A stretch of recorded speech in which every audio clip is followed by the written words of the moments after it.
Os profetas do Senhor. Bem, povo abençoado, se nós podemos continuar. Nós vimos na primeira parte que o Senhor, ao trazer esta tremenda conversa a respeito da ressurreição dos santos, o Senhor essencialmente está anunciando que o Messias está vindo e que esta geração precisa agora estar mais alerta. Eles precisam se preparar mais para a vinda do Messias. E nós vimos muito claramente que esta é uma palavra, uma conversa muito digna. Por quê? Porque ela vem do próprio Deus. E falando em um tempo tal, quando há uma grande necessidade de direção na vida da igreja, na vida dos cristãos, então esta é uma conversa muito poderosa do Senhor, o Senhor Todo-Poderoso sendo muito preocupado e tendo muita consideração pela igreja, e entre as escrituras que nós vimos, como eu disse, nós temos tido a narrativa da ressurreição, onde a ressurreição é demonstrada e apresentada no livro de Daniel, capítulo 12, versículo 13. E nós vimos que nesta escritura, o Senhor está fazendo um convite público para Daniel, para participar da tremenda festa, daquele tremendo tempo, do fim dos dias, do reino de Deus, o banquete no reino de Deus. Então, o Senhor está fazendo este convite público para Daniel, para que Daniel possa considerar este convite e, com a devida consideração deste convite, andar em justiça e santidade até o fim. Significando, não pare no caminho, não se desvie, não caia em pecado, mas todo o caminho vai até o fim. E nós vimos que esta escritura de Daniel 12, versículo 13, é uma escritura digna da nossa consideração nesse assunto da ressurreição, porque o tremendo valor, a riqueza da instrução que está vindo daqui para a igreja, e especialmente neste tempo. E como na nossa exploração a respeito do fim dos dias, e nós vimos que isto essencialmente está apontando para o reino vindouro. Então, é um convite massivo, é um convite incomprável, impagável, inacreditável que o Senhor está dando para Daniel e também está se estendendo para esta geração a respeito do seu reino. Ele quer compartilhar a sua glória e o seu reino com vocês. Isso é muito poderoso. Deus desejando compartilhar a sua glória e o seu reino com vocês. Então, em Lucas capítulo 14, nós vimos uma dimensão muito importante no livro de Lucas 14, 15. Eu vou começar no versículo 14 para dar um maior entendimento. Lucas 14, a partir do 15. Entretanto, para dar maior entendimento, eu vou começar no 14. No versículo 12, vamos começar no 12. No 14 ele diz o seguinte, ele diz... Ok. No 14... No 14 ele diz, e você será bem-aventurado, porque, embora eles não tenham como te retribuir, a sua recompensa virá na ressurreição dos justos. Então, você pode ver realmente para onde o Senhor estava apontando a igreja quando ele disse que, no fim dos dias, Daniel seria recompensado. Ele seria premiado, porque ele está dizendo que há um pagamento que acontece naquele tempo, e é isto o que o Senhor, essencialmente, é para isto que o Senhor está apontando à igreja, agora ele está apontando a igreja para isto. Então, Isso é muito poderoso, porque ele está dizendo que há um pagamento, há uma retribuição que vai acontecer naquele tempo. E então, no versículo 15, em outras palavras, pelo bem que você praticou nesta vida, naquele dia, você receberá retribuição, compensação. Então você vê que valeu a pena você perseverar. No versículo 15 ele diz, quando um daqueles que estavam à mesa com Jesus ouviu isto, ele disse para Jesus, bem-aventurado é aquele que comer pão no banquete do reino de Deus. Isso é muito poderoso. E você vê que esta narrativa da festa no reino vindouro, o Senhor está usando a festa, o banquete, para descrever o reino vindouro para o qual nós devemos estar focando nossa vida enquanto estivermos nesta terra. Esta é uma narrativa comum na Bíblia.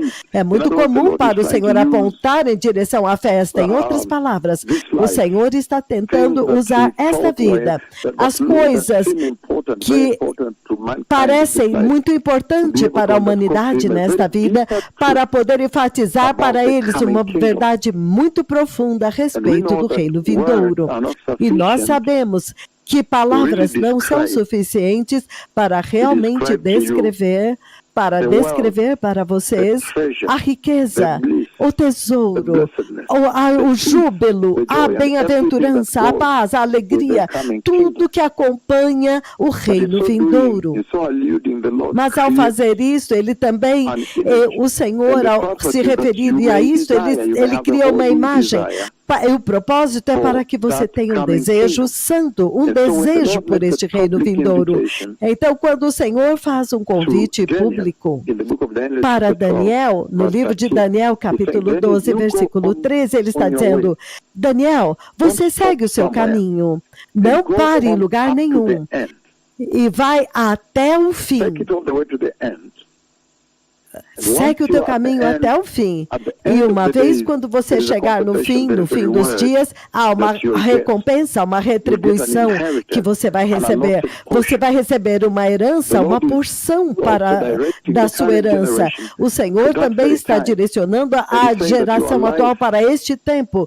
E Ele está dizendo que a sua vida nesta terra, agora, a sua vida nesta terra também deve ser focada para aquele tempo, quando haverá recompensa, retribuição e premiação.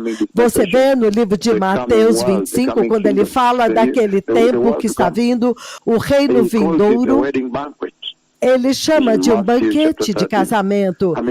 Em Mateus capítulo Mateus 25, de 1 a 13. Ele chama de um banquete de casamento. Quando você olha para Mateus 22, ele chama de uma festa. Um banquete, uma festa. Então é muito comum na Escritura apontar para aquele tempo.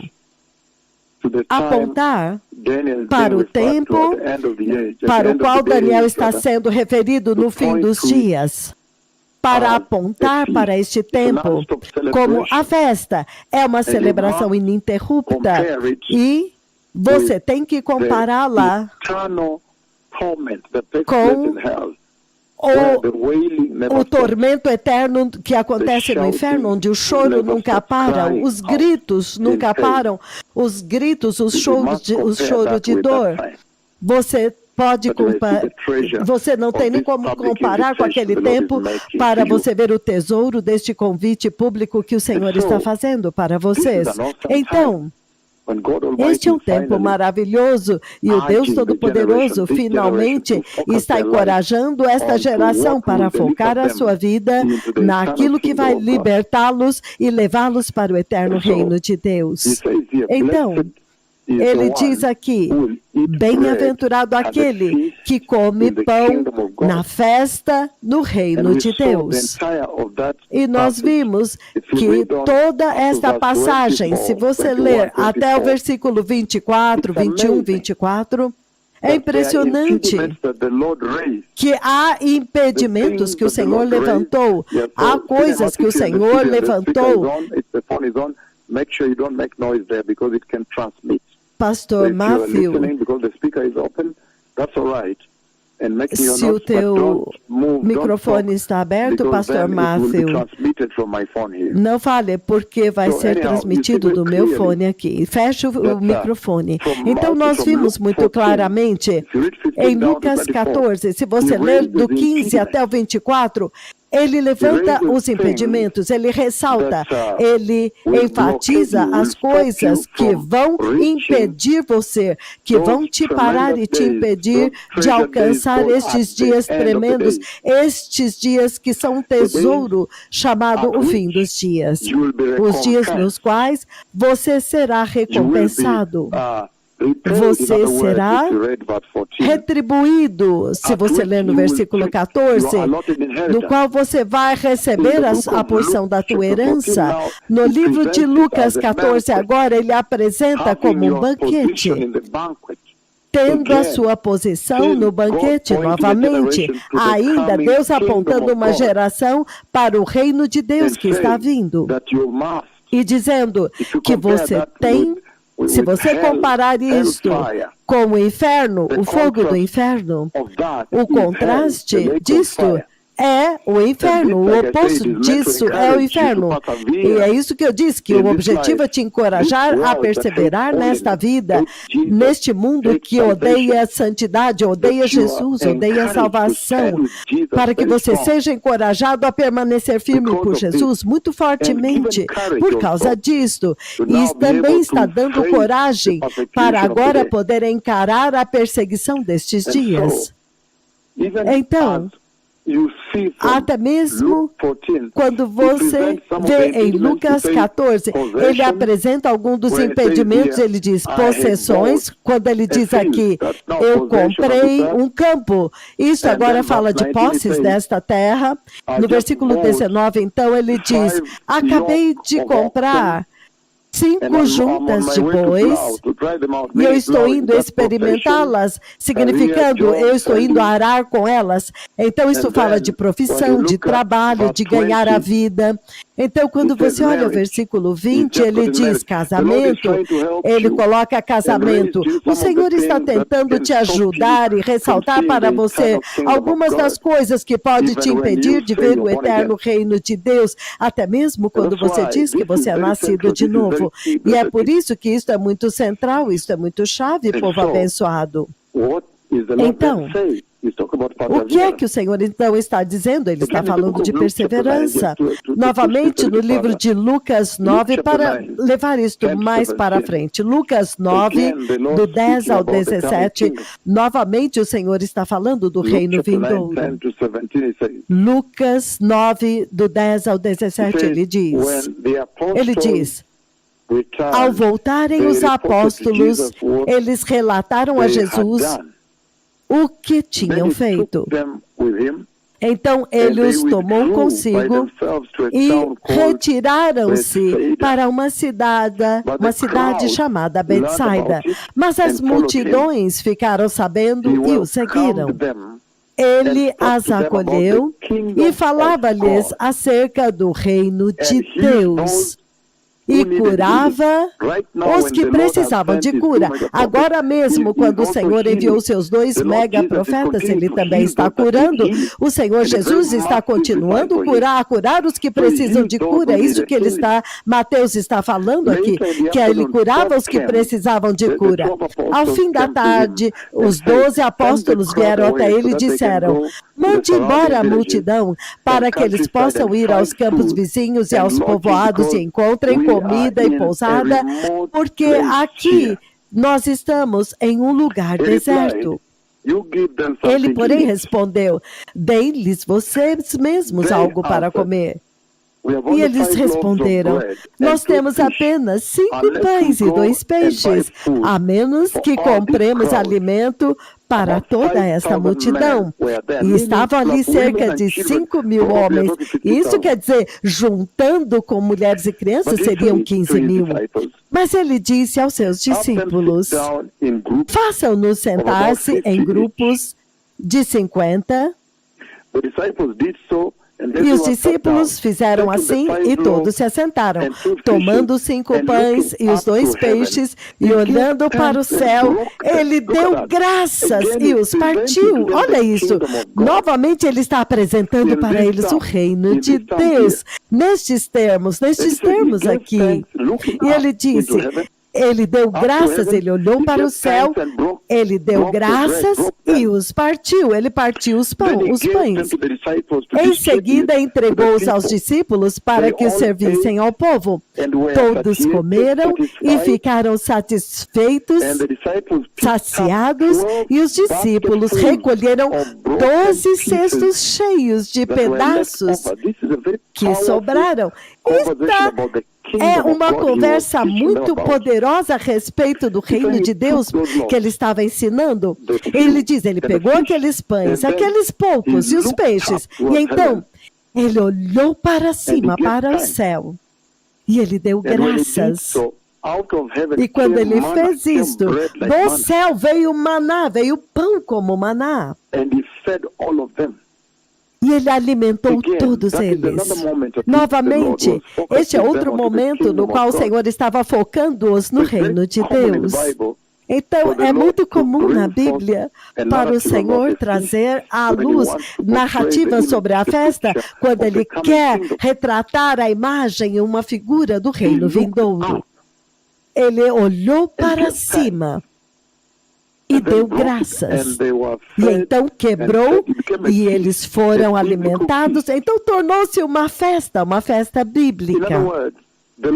Em outras palavras, ao fazer isto, o Senhor está retratando o reino, a alegria que acontecerá no reino de Deus, a abundância que há no reino de Deus, esta falta, essa carência do passado acabou. Mas se você ler em Lucas 5, então nós estamos vendo que ele, como o que estava sendo anfitrião, ele agora proveu pão para a festa. Da mesma forma como Deus Pai proveu maná no deserto. Vocês estão entendendo? Então, quando você olha no livro de Lucas, Lucas capítulo 5, do 29 ao 32, olha o que ele diz. Novamente, o Senhor está usando a narrativa de uma festa para enfatizar um ponto muito importante. Mas por que eu estou vindo até vocês com isso? Eu estou tirando isso para te levar até um ponto onde você possa entender que este é um convite público, aberto, que o Senhor está fazendo para a igreja e que Ele está fazendo para essa geração. O Senhor está perguntando para eles, pedindo para eles se prepararem para o reino vindouro.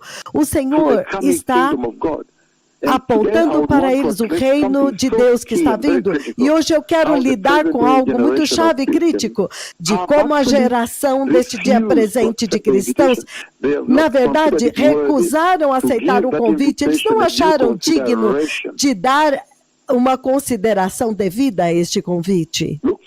Eles não acharam que valia a pena. Então, Lucas 5, 29 a 32, ele diz. Lucas, capítulo 5. Ele diz a partir do 29.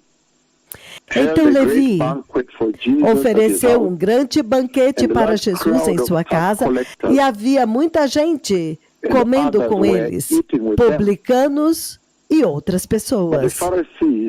Mas os fariseus, e os mestres da lei, que eram da mesma facção, queixaram-se aos seus discípulos, aos discípulos de Jesus. Por que vocês comem e bebem com publicanos e pecadores? Jesus lhes respondeu: não são os que têm saúde que precisam de médico, mas os doentes. Eu não vim chamar os justos, mas os pecadores ao arrependimento. Isso é muito poderoso, povo abençoado.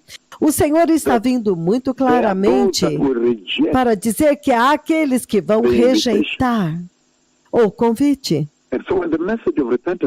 Então, quando a mensagem do arrependimento vem, e você vê que algumas pessoas, eles dizem que eles não precisam disso, porque eles já nasceram de novo, entretanto, eles estão em pecado, rolando do pecado. Então, você entende que eles não aceitaram o convite público que o Senhor está fazendo para esta geração nesta era. Entretanto, o Senhor vem tão poderosamente e diz que estas pessoas não vão provar. Aqueles que rejeitarem este convite à igreja deste dia presente, eles não provarão, ele diz. Eles não vão provar do banquete. Eles não vão, ele diz isto. Eles não vão provar do banquete. O Senhor vem muito claramente nisto. Se você olhar o livro de Lucas 14, 24, ele diz: eu vos digo que nenhum daqueles que foram convidados provarão do meu banquete. Então, isso deve assustar toda a igreja, todos os cristãos, porque a pergunta é: quem são estes que foram convidados, mas não deram a devida consideração, ou não consideraram digno aceitar o convite? Não valia a pena? Por quê? Eles recusaram, rejeitaram. Porque eles rejeitaram o convite. E a igreja deste dia presente, desde que o Senhor nos enviou para a igreja, eles rejeitaram o convite para o banquete no reino eterno de Deus. Por quê? Porque o cristão deste dia presente, quando eles não gostam quando Deus repreende o seu pecado, eles se sentem ofendidos. Esta é uma das razões pelas quais eles não provarão o banquete. Uma das razões pelas quais eles rejeitam o convite é porque não é um engano. Na verdade, a condição de queda deles não permite que eles percebam e consigam sintetizar e entender que o chamado ao arrependimento é essencialmente um convite que o Senhor está fazendo. O Senhor está fazendo um convite para eles. Então, o cristão deste dia presente se sentem ofendidos por Deus quando Ele os repreende. Então, eles se sentem ofendidos pela repreensão de Deus. E Ele diz: mas esta é a razão principal pelas quais eles não provarão do banquete dele. Eles nem provarão do banquete. Eles não provarão do banquete do Deus Todo-Poderoso por causa desta razão. Que eles se sentem ofendidos pela repreensão de Deus contra o pecado deles. Isso é impressionante. Uma outra razão é o amor a si mesmos. Se amam mais a si mesmos do que a Cristo. Eles se amam tanto a si mesmos, até o ponto em que eles não priorizaram Cristo Jesus como o mais importante. Olha isso. Quando você lê a Bíblia, no livro de Colossenses, em Colossenses, se você tiver uma chance de ler a partir do capítulo 1, Colossenses capítulo 1, a partir do 15, ele diz: Jesus Cristo é a imagem do Deus invisível. Ele é o primogênito de toda a criação, porque nele foram criadas todas as coisas, nos céus e na terra, as visíveis, as invisíveis, sejam tronos, soberanias, principados, potestades, todas as coisas foram criadas por Ele e para Ele. Ele é antes de todas as coisas e nele tudo subsiste. Ele é a cabeça do corpo, que é a igreja. Ele é o princípio e o primogênito dentre os mortos, para que ele tenha a primazia em todas as coisas, pois agradou a Deus que em Cristo habitasse toda a plenitude da divindade. Então, ele está dizendo que a supremacia de Cristo deve ser óbvia para a igreja. E que, se realmente Cristo veio com a supremacia, como ele tem a supremacia, e ele morreu por você, ele que criou todas as coisas, então definitivamente há uma exigência.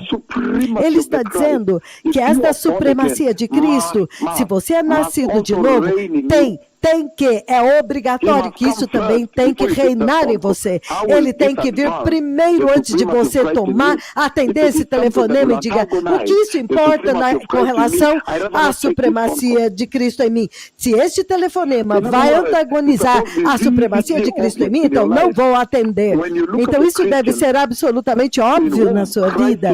Quando você olha para Jesus, para o cristão, onde Cristo reina como o Supremo, a vida deles é totalmente diferente em contraposição, em comparação com os outros cristãos no mundo. Você encontra que eles têm temor de Deus, eles honram a voz de Deus, quando o Senhor fala, eles tremem, andam em justiça e santidade. É óbvio que Cristo vem primeiro. É por isso que você sabe que Cristo reina supremo nos corações deles. Mas a igreja deste dia presente tem amado a si mesmo mais do que a Cristo.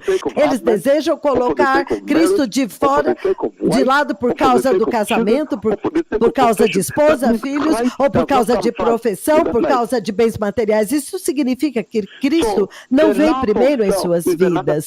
Então o amor de si mesmo é um problema que vai fazer com que a igreja deste dia presente vai custar muito caro para ela, vai fazer com que ela não veja aquela herança eterna, aquela porção que foi preparado para ela no banquete de Deus, no reino vindouro. Uma outra coisa é o amor ao dinheiro. Eles amam tanto o dinheiro, tanto, até o ponto em que o dinheiro é mais central para eles do que Jesus. É impressionante como que isso conseguiu entrar na igreja, onde agora até mesmo os pastores, se há uma igreja que ama o dinheiro, é esta geração deste dia presente. Até mesmo os pastores. Quando você olha para os pastores hoje, qualquer membro da igreja ou ovelha que vem com mais dinheiro, eles dão prioridade para estas pessoas, eles amam mais, eles não os repreendem. Então, parece que eles conseguem, então, ficar com seus pecados. Esta é uma situação terrível na igreja. Então, este amor ao dinheiro é uma outra coisa que realmente vai custar e vai fazer caro e vai fazer com que a igreja perca o banquete. E, entretanto, há um convite público. Daniel está sendo convidado abertamente, publicamente. Ele diz, não pare, não se desvie, não pare, continue até o fim dos dias, quando você vai receber a porção da tua herança eterna no reino de Deus. Uma outra coisa que vai fazer com que a igreja deste dia presente perca a porção da sua herança é a ignorância. E é por isso que o Senhor nos traz para anunciar a vinda do Messias.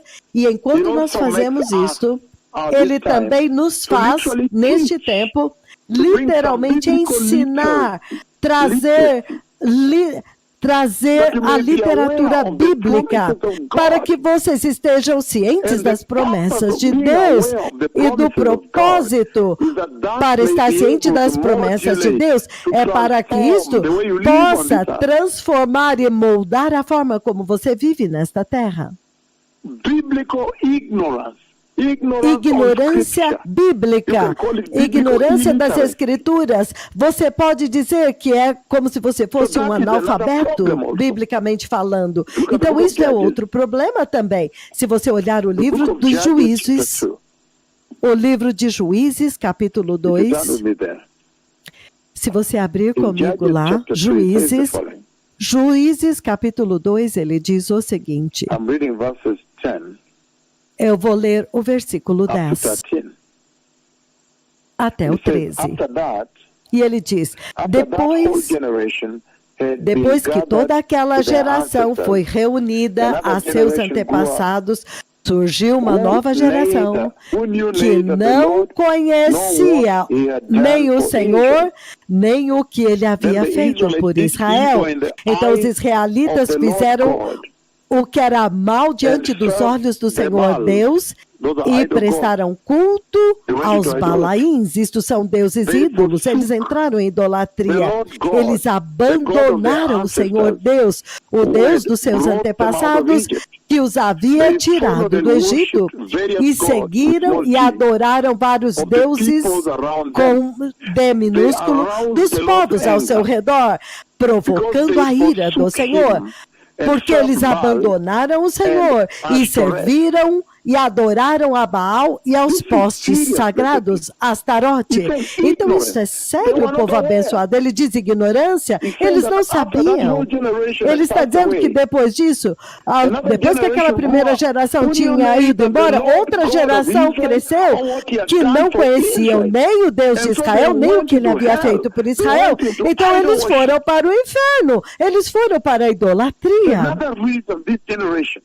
Então, uma outra razão pela qual esta geração vai literalmente perder a herança no reino de Deus, eu estou falando dentro da igreja e também fora, aqueles que não são nascidos de novo.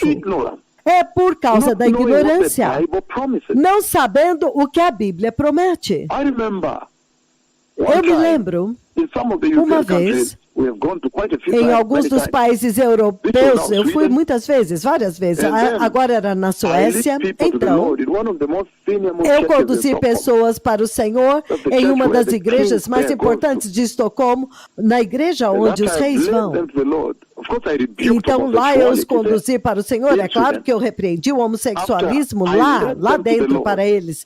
Depois que eu os conduzi para o Senhor, então este jovem veio. E ele me perguntou, este Jesus, eu repeti essa oração que você disse, este Jesus que eu recebi, que você disse que eu recebi, como que eu adoro ele? Ele me pergunta, como que ele deve adorar este Jesus? Então, talvez ele devia ter entre 20 e 25.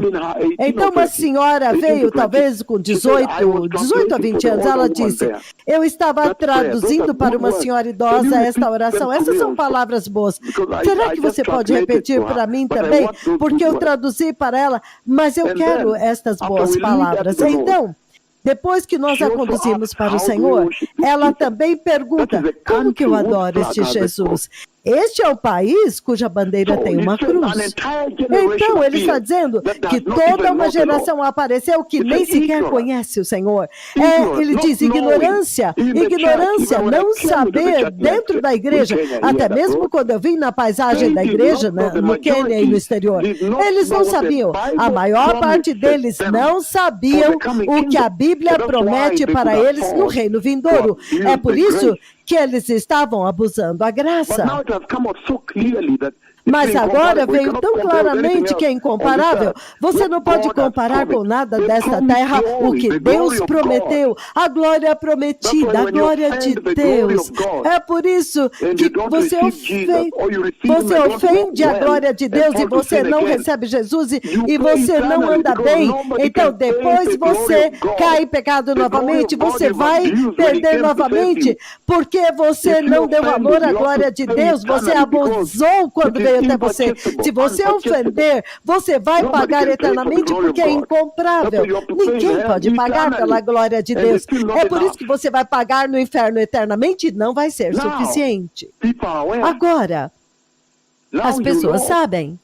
Agora você sabe que há uma glória prometida, um corpo prometido, os tronos, a nova Jerusalém, o novo céu, a nova terra, a vida eterna. Agora você vê pessoas ajustando as suas vidas de acordo. Então, esta ignorância é uma coisa muito séria, que também vai conduzir esta geração para falhar em alcançar a porção da sua herança. E é por isso que Daniel é dito a ele para perseverar, para continuar andando e ficar firme, andar com firmeza e fidelidade até o fim. Outra coisa que vai fazer com que esta geração falhe em receber a porção da sua herança. É a mensagem da prosperidade que veio e levou-os para outro caminho.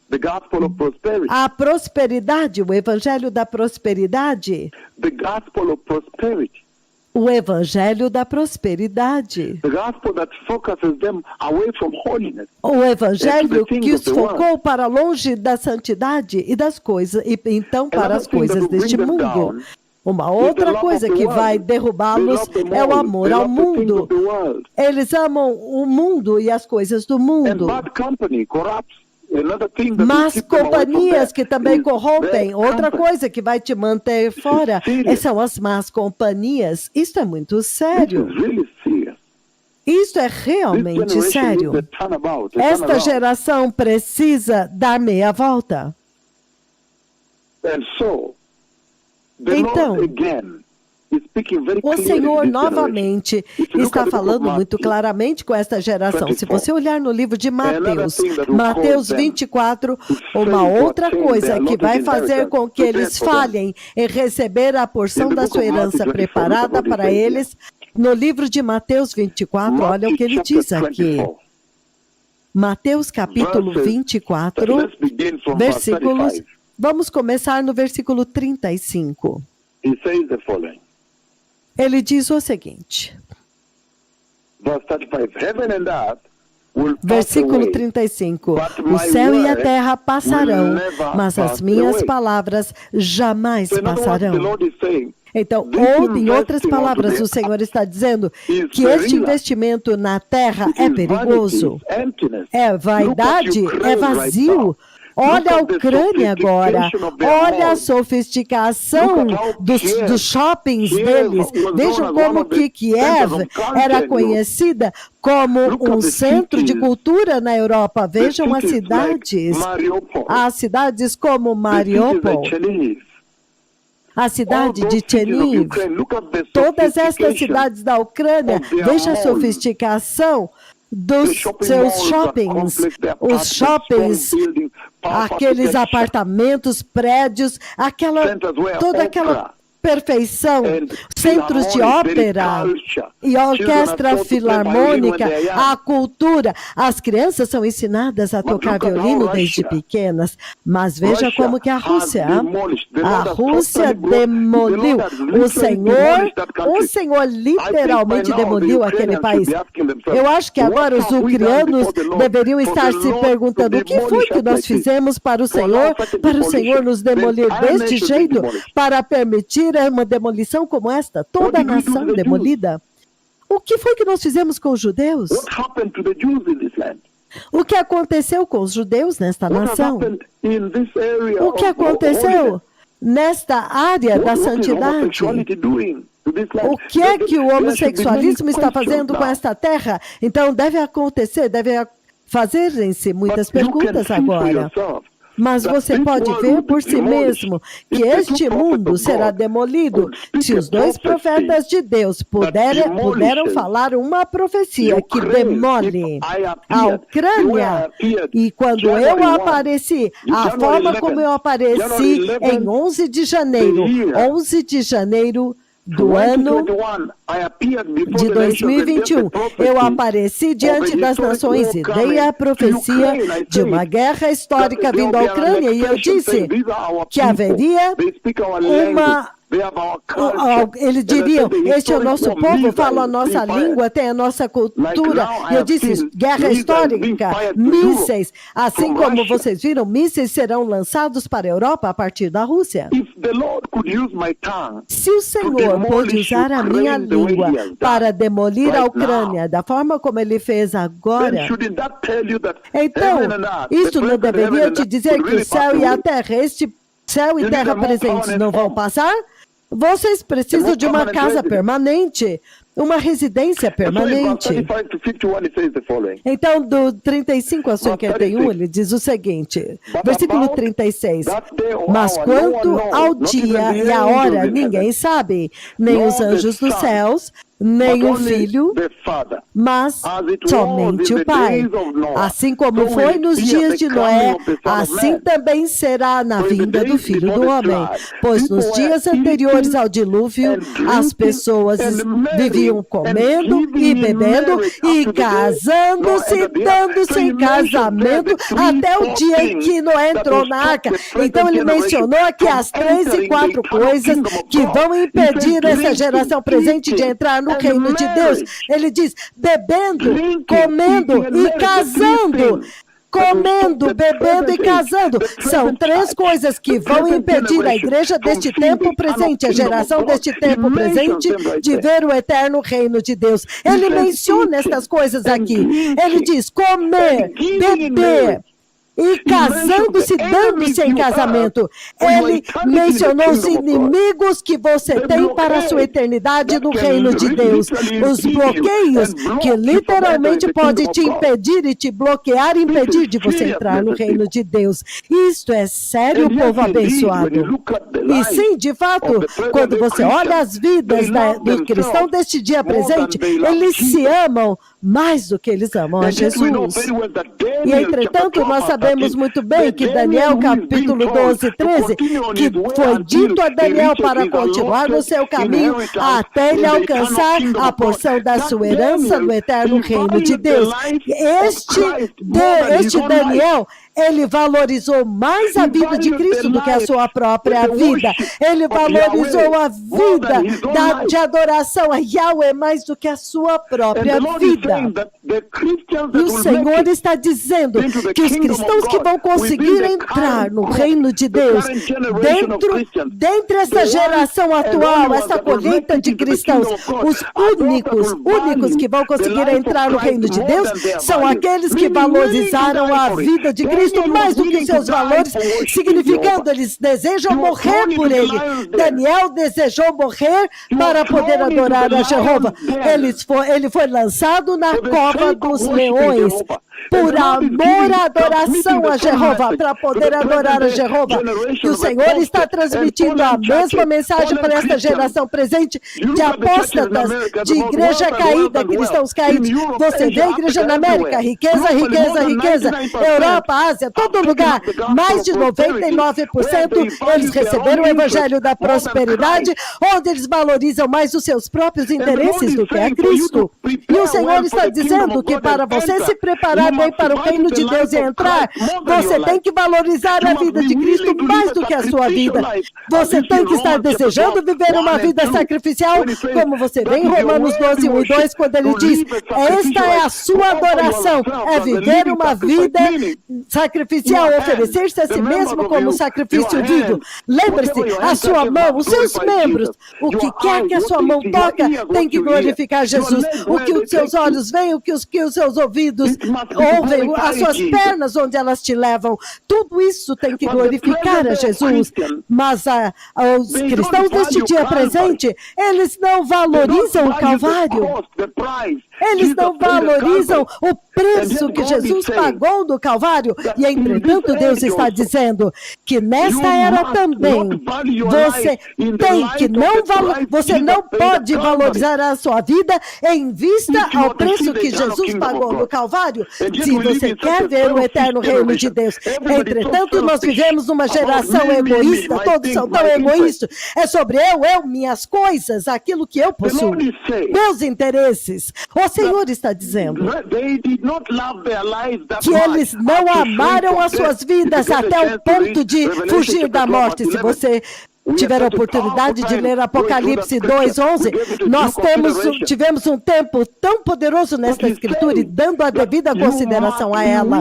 Mas ele está dizendo que você tem que estar desejando, disposto a trazer a supremacia de Cristo em sua vida. Mas o cristão deste dia presente, eles estão sempre ansiosos para proteger suas próprias vidas. Eles não querem perder sua vida em face do perigo. Entretanto, Jesus está dizendo que você tem que considerar o testemunho do sangue de Jesus como mais importante, mais precioso do que sua própria vida, para que você possa viver para Jesus em uma geração podre, onde o homossexualismo, o pecado sexual, todo este homossexualismo sendo legalizado nos Estados Unidos e todo o mundo moderno, isso é uma abominação. Se ele julgou Sodoma e Gomorra, o que vai impedi-lo de te julgar? O que é que vai impedi-lo de julgar esta geração? Se ele julgou Sodoma e Gomorra pelo homossexualismo, o que vai impedi-lo de julgar uma geração que observa o mês inteiro celebrando o pecado sexual? O mês de junho é o mês dos gays. Como você vai escapar do juízo de Deus? O Senhor está dizendo que Ele está procurando aqueles que vão escolher perder as suas vidas por uma causa mais elevada, pelo reino vindouro. Aqueles que voluntariamente e alegremente vão entregar as suas vidas para Jesus. Vão pôr todos os seus interesses de lado e colocarão os interesses de Cristo em primeiríssimo lugar. Aqueles que vão usar as suas vidas para testemunhar do Evangelho. Aqueles que vão odiar as suas vidas nesta carne, até o ponto em que eles não consideram as suas vidas nesta terra de qualquer valor. Mas a eternidade com Deus sendo o maior valor para eles.